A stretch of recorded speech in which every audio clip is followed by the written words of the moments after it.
तो हेलो बच्चों, गणेशा वर्ल्ड के इस यूट्यूब चैनल में मैं राहुल सर आप सभी छात्रों का बहुत बहुत स्वागत करता हूं। तो दोस्तों, आप सबके हाफ ईयरली एग्जाम चल रहे हैं, मोस्टली एमपी बोर्ड के, बाकी और अदर बोर्ड के भी एग्जाम का सिलसिला सभी जगह है। तो सभी जगह एग्जाम चल रहे हैं। तो इस एग्जाम की सीरीज में आपका केमिस्ट्री का भी पेपर होने वाला है। तो इस केमिस्ट्री की पेपर के प्रिपरेशन के लिए और अपने बोर्ड पेपर की प्रिपरेशन के लिए हम आज लेकर आए हैं मॉडल पेपर। और ये जो मॉडल पेपर है, इस मॉडल पेपर को जरूर सॉल्व करें और इस मॉडल पेपर से आपको पेपर का लेवल पता चलेगा कि पेपर आकर किस लेवल का आना है और कैसे हमें पढ़ाई करना है। तो आइए इस मॉडल पेपर को बिना बातें किए हुए, बिना टाइम पास किए हुए डिस्कस करते हैं। तो ये हमारा मॉडल पेपर का पहला पेज है, जिसमें सबसे पहले हमें सही विकल्प चुनकर लिखना है। आपको दिख रहा होगा ये मॉडल पेपर का पहला पेज, सही विकल्प चुनकर लिखना है। और सही विकल्प चुनकर लिखने में हमारा पहला क्वेश्चन है, शुद्ध जल की मोलरता कितनी है। मेरे भाई, शुद्ध जल की मोलरता, या कभी आपसे पूछ ले मोलरता, तो मोलरता पूछे या मोलरता पूछे, आपको आंसर देना है 55.55। बट ये तो सर इसमें आंसर ही नहीं है। तो मेरे भाई, ये आंसर नहीं है तो इस 5 को छोड़ो ना, 5 को छोड़ो तो ये हो जाएगा 6, तो 55.56। बट ये भी मेरे भाई आंसर अगर एग्जाम में नहीं है तो ये 55.5 चलेगा, 55.5 चलेगा। तो ये आपका सही आंसर हो जाएगा। आप देख लो, इसको आप राइट कर लो, टिक कर लो। अगला हमारा क्वेश्चन है, सेल स्थिरांक है। अब सेल स्थिरांक क्या होता है? तो सेल स्थिरांक क्या होता है? जी होता है। और जी बराबर क्या होता है? एल अपॉन ए। अनु मतलब एल अपॉन ए होता है ना, जी बराबर एल अपॉन ए। सेल स्थिरांक क्या होता है? दो इलेक्ट्रॉनों के बीच की दूरी और किसी एक इलेक्ट्रोड के अनुप्रस्थ काट के क्षेत्रफल का जो अनुपात होता है वो सेल स्थिरांक होता है। मतलब जी बराबर एल अपॉन ए होता है। तो यहाँ पर आपका सही आंसर क्या हो जाएगा मेरे भाई? दूसरा हो जाएगा, जो आपका एल अपॉन ए है। तो आप उसमें टिक करते जाइएगा, आप इसमें टिक करते जाइएगा। मैं यहाँ पर आपको सॉल्व कराते जा रहा हूँ। और हमारा अगला क्वेश्चन है, कौन सा संक्रमण धातु आयन रंगीन है। अब यहाँ से बात हंसती है कि भाई कौन सा संक्रमण तत्व ऐसा है जो रंगीन है। मेरे भाई, आपको मैंने चुंबकीय गुण पढ़ाया था, मैंने आपको यह बताया था कौन सा तत्व रंगीन होता है, कौन सा तत्व नहीं। तो आज आप कान खोलकर इस बात को ध्यान से सुन ले कि जिस तत्व में अयुग्मित इलेक्ट्रॉनों की संख्या, क्या बोल रहा हूं मेरे भाई, मैं कह रहा हूं जिस तत्व में अयुग्मित इलेक्ट्रॉन ज्यादा होंगे, क्या होंगे मेरे भाई? ज्यादा होंगे, वो आपका रंगीन होगा। जिसमें अयुग्मित इलेक्ट्रॉनों की संख्या ज्यादा, वो तत्व रंगीन होगा, और जिसमें अयुग्मित इलेक्ट्रॉनों की संख्या कम, वो होगा रंगहीन। तो अभी रंगीन बोला है ना, तो रंगीन बोला है तो हमारे पास तत्व दिए हैं Cu+। हमारे पास तत्व क्या दिया है मेरे भाई? Cu+ दिया है, Sc3+ दिया है, ठीक है, Ti4+ दिया है, और इसके बाद V2+ दिया है। तो इन चार तत्वों में जिसमें ज्यादा अयुग्मित इलेक्ट्रॉन होंगे वही आपका ज्यादा रंगीन होगा, है ना। तो हमसे तो यही पूछा है कि रंगीन कौन है, तो आप अयुग्मित इलेक्ट्रॉन निकालो, ठीक है। आपको पता है ना, जो कॉपर है इसका परमाणु क्रमांक कितना होता है? 29। कितना होता है? 29, है ना। अब स्कैंडियम का कितना होता है? 21। टाइटेनियम का कितना होता है? 22। और वैनेडियम का कितना होता है? 23। ठीक है, तो इसका हमें इलेक्ट्रॉनिक विन्यास करना पड़ेगा। तो इसका अगर इलेक्ट्रॉनिक विन्यास करेंगे Sc2+ का, तो देखो अगर मैं इसका करूं, मैं एक एक का कर लूं, यहां नीचे लिख लेता हूं इनको, ठीक है। पहले मैं इसका करता हूं, ठीक है। इसका करूंगा तो आर्गन में बेटा कितने जाएंगे? 18 जाते हैं। कितने जाते हैं? 18। इसके बाद आपका 3D, इसके बाद आपका 3D9 आएगा। 3D कितना आएगा? नो नो नो, ये अब लगेगा तो इसमें कितना आएगा बेटा? 10 ही आएगा। कितना आएगा? 10 ही आएगा। और 4s1 आता है, बट एक इलेक्ट्रॉन निकाल दिया गया तो ये तो इलेक्ट्रॉन निकल जाएगा, तो ये आएगा इसका।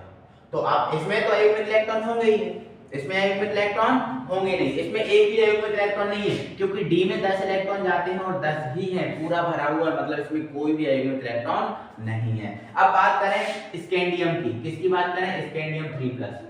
बट इससे पहले हमें किसका करना पड़ेगा? Sc का। तो Sc का कितना होता है परमाणु क्रमांक? 21 होता है। कितना होता है? 21। तो ये आर्गन के 18, ठीक है। फिर 4s2 और 3d कितना आएगा 20 भर गए और 8 21। बट हमें इसमें कितने इलेक्ट्रॉन दान करने हैं? 3। तो 2 इधर से और 1 इधर से, 3 जब दान कर देंगे तो केवल आर्गन बचेगा। तो इसमें आर्गन बचेगा, तो इसमें तो युग्मित ही युग्मित इलेक्ट्रॉन है, इसमें एक भी युग्मित नहीं है, तो मतलब यहाँ भी युग्मित इलेक्ट्रॉन नहीं है। आ जाओ, फिर हमारा कौन सा है बेटा? फिर हमारा है टाइटेनियम Ti4+। इसका परमाणु क्रमांक कितना होता है? स्कैंडियम टाइटेनियम को 22। इसमें से भी 4 इलेक्ट्रॉन निकाल दिए गए, इसमें भी कोई अयुग्मित इलेक्ट्रॉन नहीं है। फिर आपका क्या है बेटा? V2+। अब इसका परमाणु क्रमांक कितना होता है? 23। कितना होता है? 23। अब इसके इलेक्ट्रॉनों को भरेंगे तो पहले हम V के भर लेंगे। V का कितना होता है? 23 होता है। तो आर्गन के कितने भर आ गए? 18। फिर 4s2 20 हो गए, 3 और भरना है। फिर 3d3। अब इसमें कितने दिए हैं? 2। तो ये वाले 2 चले जाएंगे, लेकिन ये तो बचेगा। अब ये बचेगा, मतलब आर्गन में कितने बचेंगे? 18, ठीक है, जो फुल भरे हैं। और 3d में कितने बचेंगे? 3। तो बताओ d पूरा भरा है? d में 10 इलेक्ट्रॉन जाते हैं, d पूरा भरा है? नहीं। d में कितने अयुग्मित बचे? 3। मतलब इसमें अयुग्मित इलेक्ट्रॉन है। किसमें अयुग्मित इलेक्ट्रॉन है? वेनेडियम में, इसलिए वेनेडियम रंगीन है। बाकी इन तीनों में अयुग्मित इलेक्ट्रॉन नहीं है, इसलिए रंगीन नहीं है। बट ये रंगीन है, तो इसका सही आंसर क्या हो जाता है? वेनेडियम। तो अगर क्वेश्चन अगर ऐसा फंसता है कि कौन रंगीन है कौन रंगहीन है, तो जिसमें अयुग्मित इलेक्ट्रॉन होंगे वो रंगीन होगा, और जिसमें अयुग्मित इलेक्ट्रॉन नहीं है वो कैसा होगा? रंगहीन होगा। ठीक है ना बेटा? चलो आगे बढ़ते हैं। अगला है एरिल हैलाइड में हैलोजन परमाणु। अब देखो एरिल हैलाइड की बात की गई है। किसकी बात की गई है? Aryl halide. अब एरिल हैलाइड क्या होता है बेटा? एरिल मतलब बेंजीन, एरिल मतलब क्या? बेंजीन, और हैलाइड मतलब CH। उसने बोला है कि जो एरिल हैलाइड है, एरिल हैलाइड में जो हैलोजन परमाणु जिस कार्बन से जुड़ा है, हैलोजन परमाणु जिस कार्बन से, वो कौन से संकरण में है? वो कार्बन का संकरण क्या है? तो आओ जरा देखते हैं, इसको पूर्ण रूप से देखें। तो देखो बेटा, यहाँ पर कौन बैठा होगा? कार्बन। हाइड्रोजन तो हट गया होगा, क्योंकि जब Cl जुड़ा तो हाइड्रोजन हट गया। तो यहाँ तो कार्बन बैठा है, ठीक है। तो यहाँ कार्बन, यहाँ बॉन्ड, ठीक है। एक सेकंड, यहाँ पर और ये पूरा बना दिया मैंने, ठीक है। बीच में क्या लगा हुआ है? 0। और यहाँ कौन जुड़ा है? Cl। तो आप देखो ये जो कार्बन है कितने बॉन्ड से जुड़ा है? 3 बॉन्ड से। इस बॉन्ड कितने हैं? 3। मतलब यहाँ सिंगल है तो यहाँ भी सिग्मा बनेगा, यहाँ भी सिग्मा बनेगा, और यहाँ भी क्या बनेगा? तो कितने सिग्मा है? 3 सिग्मा। अब आपको पता है, मैंने आपको कभी बताया होगा, अगर 2 सिग्मा होंगे तो संकरण आता है sp, 2 से 1 और 2 sp। अगर 3 सिग्मा है तो संकरण क्या आता है? sp²। और 4 सिग्मा है तो संकरण क्या आता है? sp3 आता है ना। तो यहाँ पर कितने सिग्मा है? 3। तो संकरण कौन सा आएगा? sp2। तो यहाँ सही आंसर क्या होने वाला है? sp2। क्या?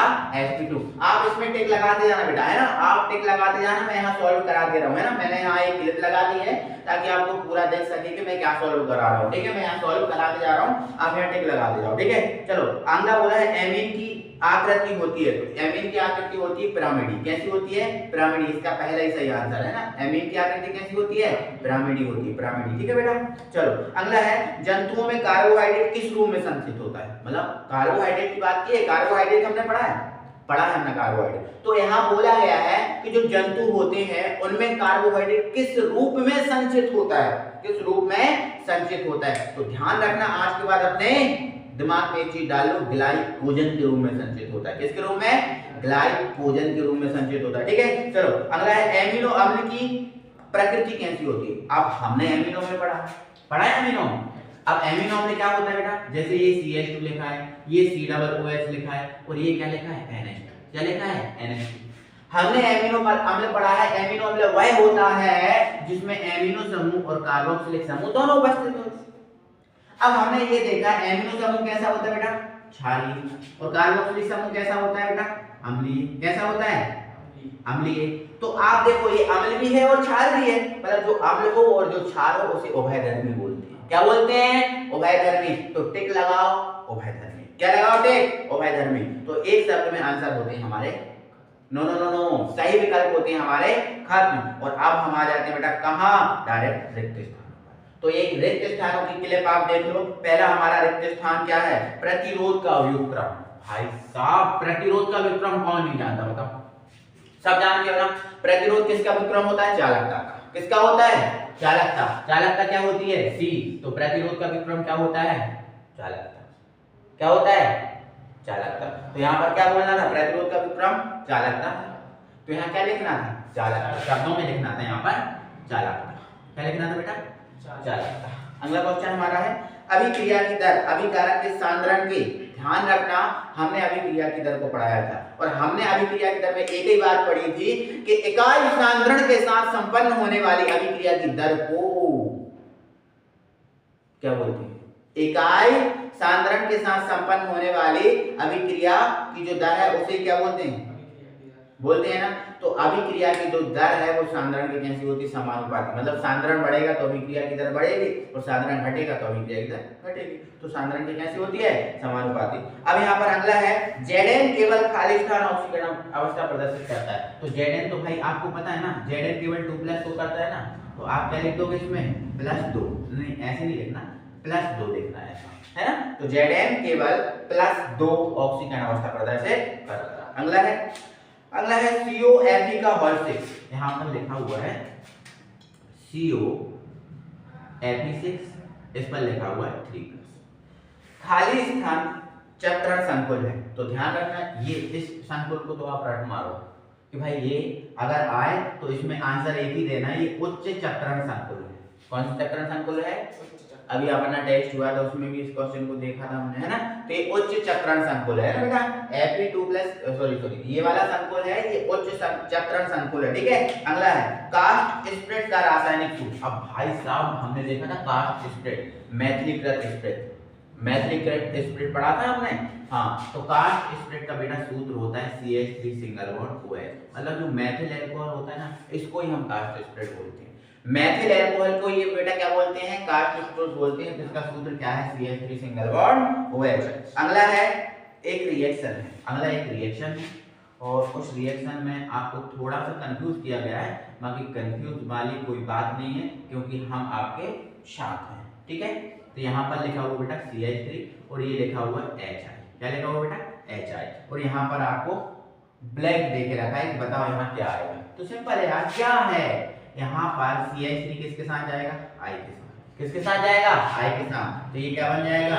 CH3 सिंगल बॉन्ड I बन जाएगा। अब बचा क्या? बचा क्या? H। तो H यहाँ चला जाएगा तो ये आ जाएगा आपका, नो यहाँ नहीं, यहाँ जोड़ना, जहां से निकाला वहां जोड़ो ना। तो यहाँ H जोड़ दिया, ठीक है, ये जोड़ दिया, ये ठीक है।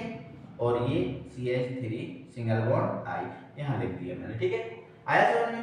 तो ये कोई दिक्कत नहीं, ये आपका इसका आंसर हो गया है ना। तो ये रिएक्शन थी, कोई दिक्कत नहीं, ये हमारे रिक्त स्थान हो गए। अगला है हमारा एक और है मेरे भाई, है ना, एक और है। इसको मिटा दें, चलो इसको मिटा दे रहा हूँ। एक और है हमारा, ये आप देखते जाएं और भरते जाएं हमने खाली स्तर में, ठीक है। अगला हमसे बोला गया है, ये बना हुआ है ये, और इसका हमसे बोला है कि इसका IUPAC नाम बताओ। क्या बताओ? IUPAC नाम, IUPAC नाम बताओ। तो आपको पता है ना, ये एमिनो है और ये क्या है? बेंजीन। तो ये अपना बन गया बेटा एमिनो बेंजीन। क्या बन गया? Amino benzene. कोई दिक्कत है? तो ये हमारे रिक्त स्थान होते हैं खत्म, ठीक है।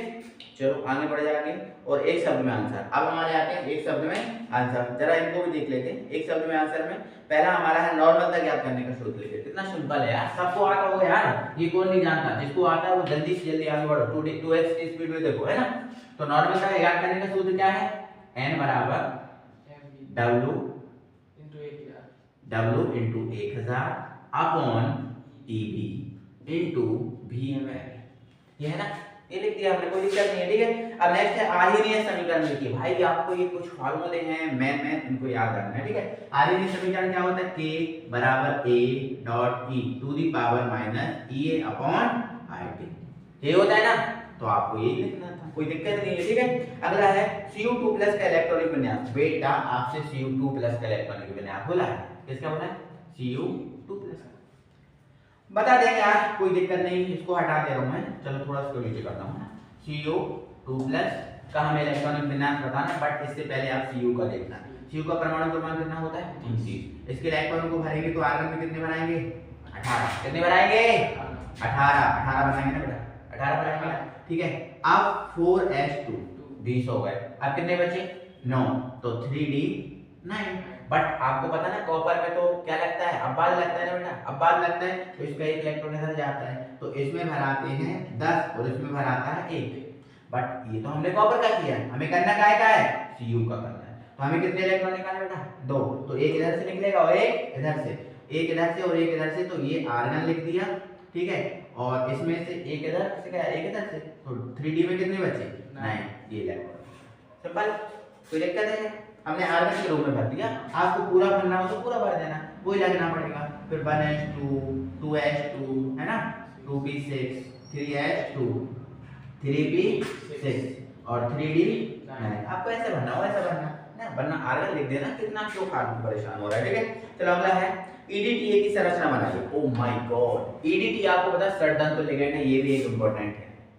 EDTA एक षड्धातु लिगेंड है, ये भी एक इंपॉर्टेंट है। और अब हमसे बोला है EDTA की संरचना बनाओ बेटा, EDTA की संरचना, किसकी संरचना, EDTA।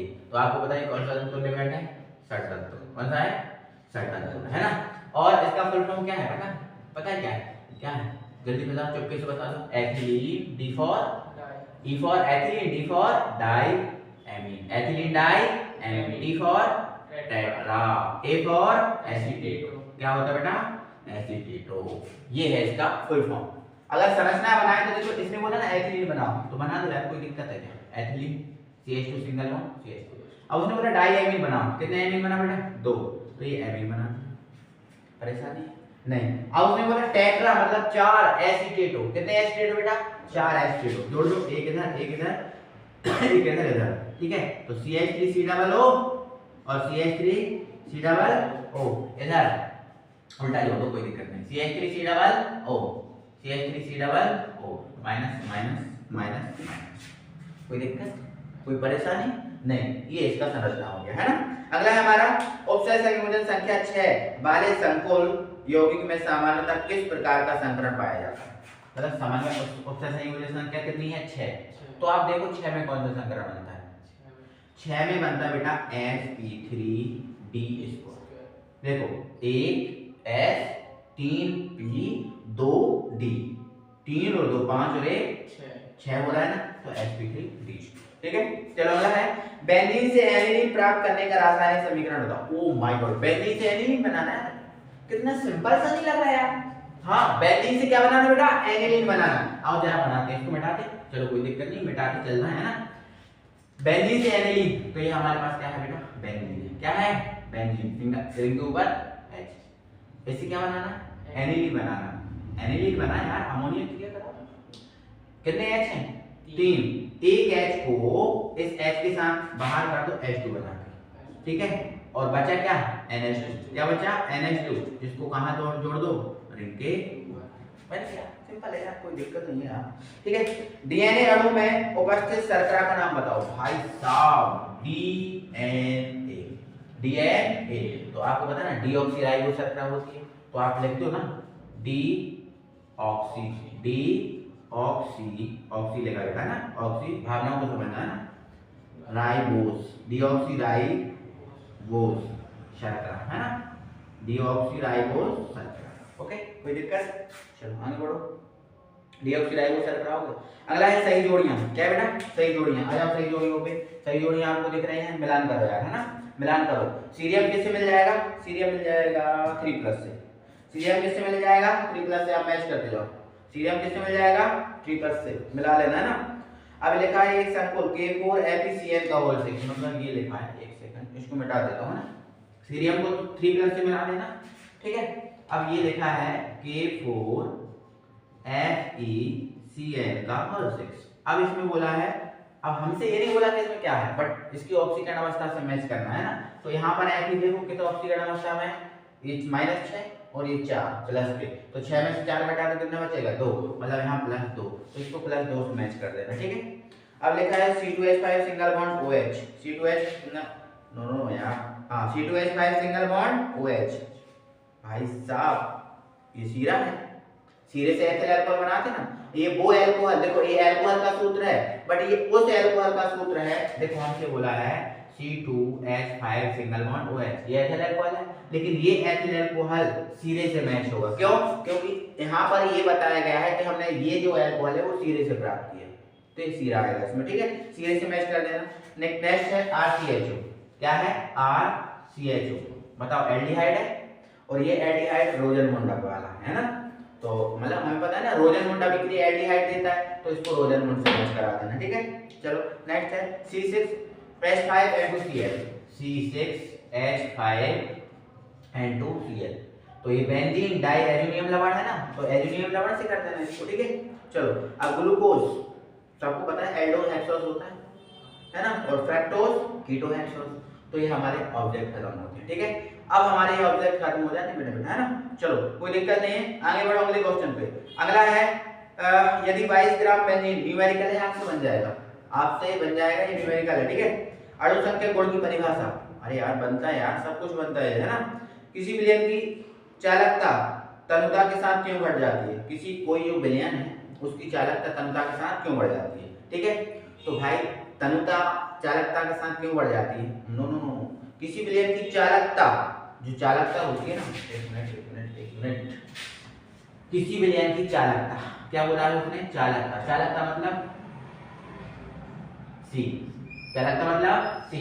वो कह रहे हैं कि अगर तनुता बढ़ाओगे तो क्यों घट जाएगी?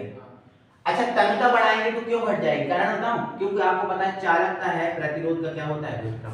चालकता प्रतिरोध का क्या होता है? चालकता प्रतिरोध का व्युत्क्रम होता है। अब भाई साहब तनुता बढ़ाओगे, क्या बनाओगे? तो एरिया भी तो बढ़ेगा। अब जब एरिया बढ़ेगा तो रेजिस्टेंस भी तो क्या होगा? बढ़ेगा। और जब रेजिस्टेंस बढ़ेगा तो ये भाई साहब घटेगी। जब रेजिस्टेंस बढ़ेगा तो ये, तो आपका आंसर क्या होगा? तनुता बढ़ाने से, तनुता बढ़ाने से प्रतिरोध का मान बढ़ता है। तनुता बढ़ाने से प्रतिरोध का मान बढ़ता है, फलस्वरूप चालकता घट जाती है, क्योंकि चालकता प्रतिरोध का व्युत्क्रम होती है। एक बार फिर सुन लो, तनुता बढ़ाने से उस विलयन का प्रतिरोध बढ़ता है, और प्रतिरोध बढ़ता है तो चालकता घट जाती है, क्यों? क्योंकि चालकता प्रतिरोध का व्युत्क्रम होती है। खत्म। चलो आगे बढ़ो। विशिष्ट चालकता को परिभाषित कीजिए और इसकी कई बना लो यार, कोई दिक्कत नहीं, ठीक है। अगला है दर स्थिरांक के निम्न मान से अभिक्रिया की कोटि की पहचान कीजिए। मतलब दर स्थिरांक के कुछ मान दिए, 1 मिनट में कंप्लीट करा दो, है ना। दर स्थिरांक के कुछ मान दिए बेटा, k बराबर 2.3 into 10 to the power -5। Okay एक सेकंड, दिख रहा है क्या? एक बार चेक करो, लीटर मोल इनवर्स और सेकंड इनवर्स, है ना। अगर थोड़ा सा देखने में दिक्कत हो तो ब्राइटनेस थोड़ी कम कर दो, ठीक है। क्या अब ठीक दिख रहा है? चलो कोई दिक्कत नहीं, है ना। तो बेटा आपको ये मान दे के रखे हैं, इस मान से कोटि बताना है। क्या बताना है? कोटि। भाई साहब इस मान को मारो गोली, क्या करो? इस मान को मारो गोली। आप सिर्फ इसका मात्रक देखो, क्या देखो बेटा? मात्रक। क्या देखो बेटा? मात्रक। और आप देख पा रहे हो ये द्वितीय कोटि की अभिक्रिया का मात्रक है। किसका है? द्वितीय कोटि का। इसलिए इस अभिक्रिया की कोटि क्या है? द्वितीय कोटि। तो अतः लिख देना, अतः यह है द्वितीय कोटि की अभिक्रिया है। कौन सी कोटि की अभिक्रिया बेटा? द्वितीय कोटि की अभिक्रिया। किसकी है? द्वितीय कोटि। क्यों? हमें इससे नहीं है मतलब कि कुछ भी हो, उससे नहीं है मतलब, हमें किससे मतलब है? मात्रक से। हम मात्रक से पहचाने की कोटि क्या है, क्योंकि हमें पता है शून्य कोटि की अभिक्रिया का मात्रक अलग है, प्रथम का अलग, द्वितीय का अलग, तृतीय का अलग, सबके अलग अलग है ना। तो भाई साहब हम किससे पहचानेंगे? मात्रक। किससे? मात्रक से। मात्रक से। खत्म कहानी, आगे बढ़े। चलो अगला एक और है, अभी रुको। के बराबर, एक सेकंड, के बराबर 3 into 10 to the power -4, और यहाँ दिया है सेकंड इनवर्स। मेरे भाई इसका ये कौन सी कोटि की अभिक्रिया है? भाई साहब सेकंड इनवर्स कौन सी कोटि की अभिक्रिया का मात्रक होता है? प्रथम का होता है ना। किसका होता है? तो ये प्रथम कोटि की हुई ना, तो क्या लिखोगे? अतः यह प्रथम कोटि की अभिक्रिया है। तो इनके चक्कर में नहीं पड़ेगा भैया, अगर इनके चक्कर में पड़ोगे तो तुम्हें डुबा देंगे ये, समझ रहे हो कि नहीं? तो इनके चक्कर में नहीं पड़ना, हमें कोटि से देखना। किसको देखना बेटा? कोटि को। तो इसका हमने देखी कोटि, तो ये द्वितीय कोटि की है इसलिए द्वितीय कोटि की अभिक्रिया है, ये प्रथम की है इसलिए प्रथम कोटि। चलो आगे बढ़ो, 7वां क्वेश्चन खत्म। अथवा वाला क्वेश्चन है, ओ माय गॉड, अथवा वाला क्वेश्चन अच्छा है यार भाई, है ना, अच्छा क्वेश्चन। चलो देखें, चलो ये डायग्राम बनाया अच्छा, मैं बता दे रहा हूँ आपको, डायग्राम बना दे रहा हूँ, कोई दिक्कत नहीं। ऐसा कोई डायग्राम बना हुआ है, ऐसा कोई डायग्राम बना हुआ है, आप देख लो, ऐसे ही बना हुआ है ना बेटा, ऐसे ही बना हुआ है, ऐसे ही बना हुआ है। यहाँ पर डेल एच लिखा हुआ है ना, यहाँ पर एक साइन लगा हुआ ऐसा, यहाँ लिखा हुआ एक्स और यहाँ लिखा हुआ वाई, है ना बेटा। क्या लिखा हुआ है? एक्स, यहाँ पर लिखा हुआ, हमसे बोला एक्स और वाई की जगह क्या आएगा, एक्स और वाई की जगह क्या आएगा बेटा। आपको जब मैंने डायग्राम पढ़ाया था, जब मैंने संकीर्ण ऊर्जा और दहली ऊर्जा में संबंध के लिए डायग्राम बनाया था, तो मैंने बताया था कि ये संकीर्ण ऊर्जा होती है। क्या होती है? संकीर्ण ऊर्जा। क्या होती है बेटा? संकीर्ण ऊर्जा। तो क्या लिख दोगे? x बराबर क्या लिख दोगे यार? बोलो यार, संकीर्ण ऊर्जा। बोलो यार, बोलते जाओ ना। y बराबर क्या होगा? जल्दी यार बोलो यार। y बराबर, अरे भाई हमने देखा था ना, ये दहली ऊर्जा वाला ग्राफ है। अधिकतम ऊर्जा कौन सी ऊर्जा? दहली ऊर्जा। तो y बराबर क्या बेटा? दहली ऊर्जा। क्या होगा बेटा? दहली ऊर्जा। तो y क्या है? दहली ऊर्जा। x क्या है? संकीर्ण ऊर्जा। बस आपको आंसर नहीं लिखना, x बराबर संकीर्ण ऊर्जा, y बराबर दहली ऊर्जा। ठीक है, जो नहीं बनेगी मैं बताऊंगा। अभी आयुर्वेद नाम आपसे बन जाएंगे, कोई दिक्कत नहीं है ना, नाम ही बन जाएंगे, बर्नौली का ऑब्सेशन सिद्धांत भी बन जाएगा। संलग्नी मतलब लिगेंड, संलग्नी मतलब लिगेंड आपसे बन जाएगा, मैंने सारा कुछ पढ़ा हुआ है ना। हाँ भाई, एनिलीन जल में आविले है लेकिन HCl में विलय है, क्यों भाई? एनिलीन जल में आविले है। एक मिनट मैं यार उस पे, चलो इसको कर दिया था, चलो इसको मिटा, एक मिनट इसको मैं झज्जियां उड़ाता हूँ, है ना भाई साहब। अगर आपसे मेरा कॉन्सेप्ट सुनो, इस क्वेश्चन को छोड़ो पहले। अगर आज के बाद कोई जल में विलय है, इसका कारण उसमें हाइड्रोजन बंध है। आज के बाद अगर कोई जल में विलय है तो उसका कारण है सिर्फ हाइड्रोजन बंध। अगर हाइड्रोजन बंध है तो वो जल में विलय है, और अगर कोई जल में विलय नहीं है मतलब उसमें हाइड्रोजन बंध नहीं है। तो कह दो कि एनिलीन जल में आविले है, इसका कारण ये है कि एनिलीन के अणुओं के मध्य, एनिलीन के अणु में उपस्थित परमाणुओं के मध्य हाइड्रोजन बंध नहीं है, इसलिए जल में आविले और HCl में विलय खत्म। एल्केन हैलाइड का एमिनो अपघटन रासायनिक, अरे यार ये रासायनिक अभिक्रिया है। पेप्टाइड बंध किसे कहते हैं? विटामिन बी सी की कमी से होने वाले एक रोग, सब पता है ना, सब पता है, ये न्यूमेरिकल भी बन जाएगा। ठीक है, अनादर्श आदर्श ये बन जाएंगे। ठीक है, एक अभिक्रिया AB उत्पाद के लिए वेग ये दिया है, अभिक्रिया की कोटि की गणना कीजिए। बिल्कुल यार कर देंगे, कोई दिक्कत नहीं है ना, कोई दिक्कत नहीं। ये अभिक्रिया है, इस क्वेश्चन को पूरा गोली मारो, पूरा पढ़ना ही नहीं है। आप देखो वेग कितना दिया, वो देखो आप, वेग आपको बेटा दिया है, वेग आपको दिया है, देखो R थोड़ा गलती दिया है, वेग आपको दिया है कि A टू दी पावर 1/2 और B की पावर बेटा कितना दिया है? 2। रिवर्स भाग करना दिया है, बस इतना ही करना है और कुछ नहीं करना। ठीक है, कोटि बताना है, क्या बताना बेटा? कोटि। कोटि क्या होता है? धातु का योग होता है यार। क्या होता है? धातु का योग। तो ये 1/, इसकी घात कितनी है? 1/2। इसकी घात कितनी है बेटा? 2 है। जोड़ दो यार, कोई दिक्कत है क्या? एलसीएम ले लो, 2 आएगा, ये इधर ले जाओ, 1 ये 2, वो 2 दूनी 4, तो 4 और 1 5, 5/2 कोटि की अभिक्रिया, बस इसके पीछे लिख देना, कोटि की अभिक्रिया खत्म। अच्छा दिख रहा है ना, कोई दिक्कत नहीं। ठीक है, चलो आगे बढ़ो। दर्शाइए कि प्रथम कोटि की अभिक्रिया, ये न्यूमेरिकल मैंने कराया है ना, कर लेना भाई, कर लेना। ठीक है, आप किस आधार पर कह सकते हैं कि स्कैंडियम Zn21 एक संक्रमण तत्व है परंतु जिंक नहीं? भाई हम इस आधार पर कह सकते हैं कि जिंक परिवर्ती ऑक्सीकरण अवस्था प्रदर्शन नहीं कर सकता और स्कैंडियम परिवर्ती ऑक्सीकरण अवस्था।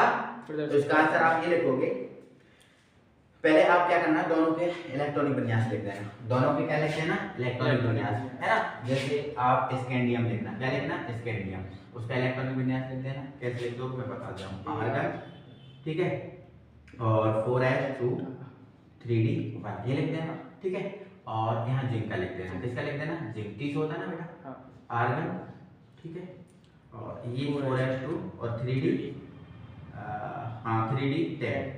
देखो यार डी आपका फुल भरा हुआ है, क्या भरा हुआ है? फुल भरा है। तो उपयुक्त इलेक्ट्रॉनिक विन्यास से स्पष्ट होता है कि जिंक परिवर्ती ऑक्सीजन अवस्था प्रदर्शित नहीं करता, इसलिए इसको संक्रमण तत्व को श्रेणी में नहीं रखा गया, जबकि एस्टेटियम परिवर्ती ऑक्सीजन अवस्था प्रदर्शित करता है, इसलिए एक संक्रमण तत्व कहा जाता है। खत्म भाई साहब, खत्म हो गया। लेंथेनाइट संकुचन पता है ना? निम्न अभिक्रिया की क्रिया विधि समझाइए। ये अभिक्रिया जो है ना, इसकी क्रिया विधि समझाना बेटा, है ना, समझाना, कोई दिक्कत नहीं। आपको क्या करना बेटा, आपको क्या करना मैं बताऊंगा। चलो इसको हटाओ, चलो मैं बता रहा हूँ। तो बोला गया बेटा इस अभिक्रिया की क्रिया विधि बता दो। क्या बता दो? क्रिया विधि। आओ बता देते हैं, बता दे। ये देखो आप, क्रिया विधि प्रथम पद, प्रथम पद, प्रथम पद, ठीक है ना बेटा, है ना? डबल बॉन्ड सी यहाँ यहाँ, और ये रहा बेटा H2, ये रहा H2। तो अभी H2 नहीं जुड़ेगा, अभी H2 नहीं जुड़ेगा।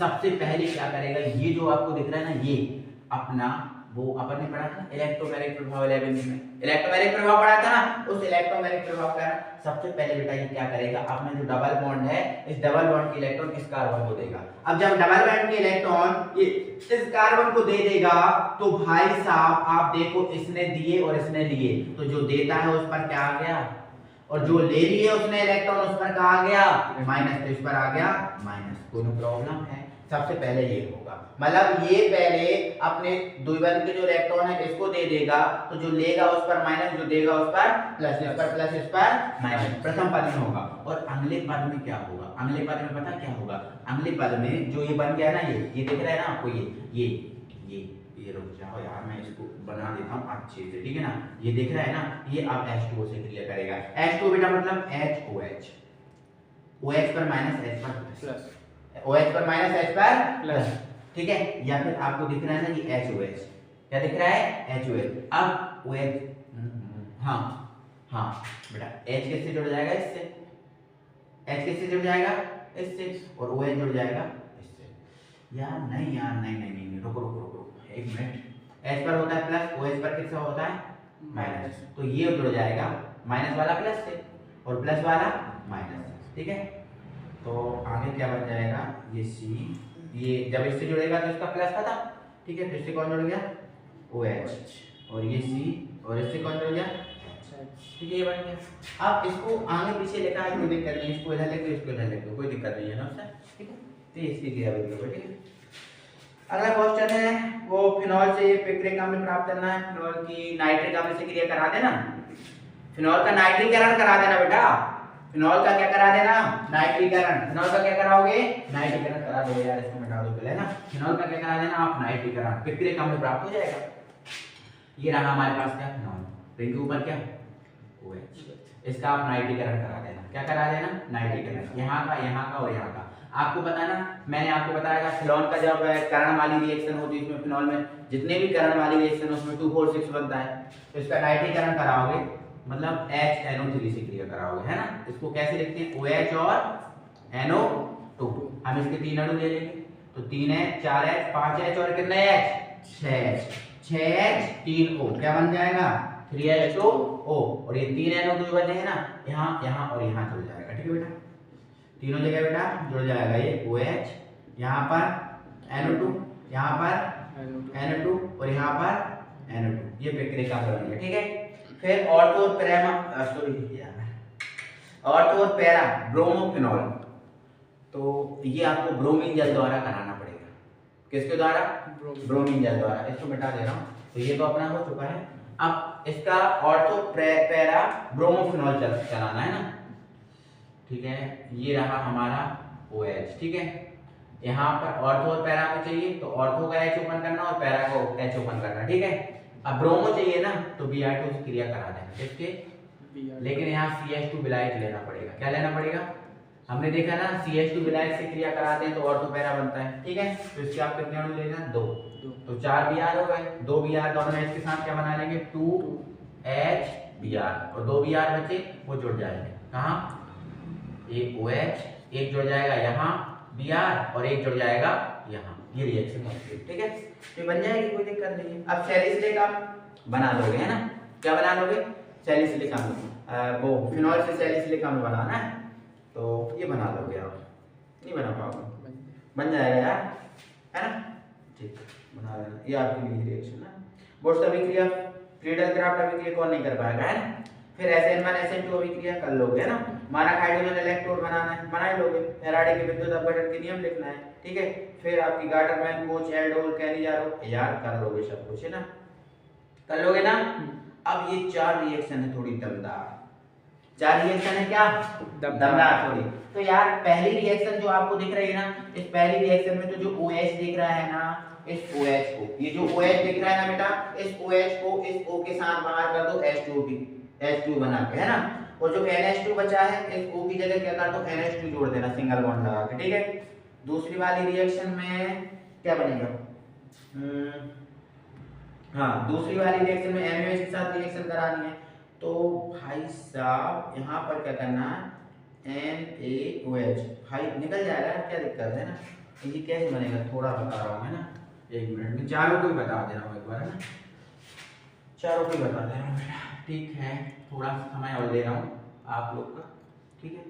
ये कुछ ऐसा था, थोड़ा बना नहीं, एडजस्ट करना, ठीक है।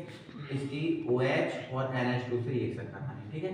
तो इसको आप H2 बना के बाहर भेज दो, ठीक है। ये H2 हो गया बाहर, इसकी जगह क्या जोड़ दो NH2, इसकी जगह क्या जोड़ दो बेटा, इसकी जगह आप क्या जोड़ दो NH2, क्या जोड़ दो NH2, जो बना उसका पता नहीं हमें, है ना, नाम से मतलब ही नहीं है, ठीक है। पहली रिएक्शन ये होगी, ठीक है।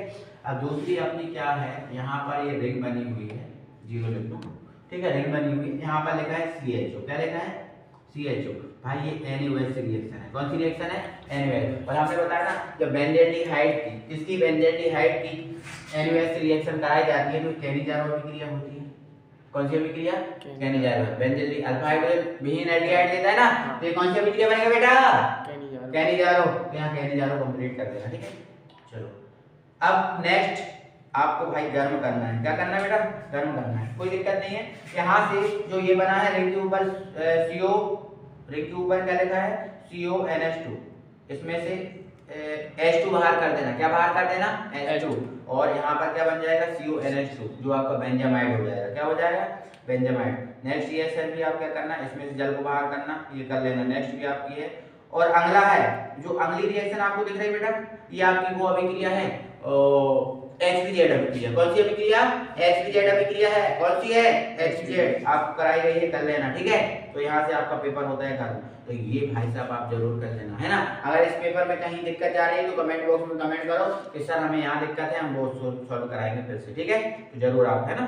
चलो मिलते हैं अगली वीडियो में, और वीडियो को लाइक यार, चैनल को सब्सक्राइब कर लिया करो यार, कब तक बोले यार, कर लो यार, है ना, मेहनत करते हैं यार हम लोग तुम्हारे लिए, ठीक है। तो वीडियो को लाइक करो, चैनल को सब्सक्राइब करो और ज्यादा से ज्यादा वीडियो शेयर करो ताकि सभी के पास वीडियो पहुंचे। Thank you.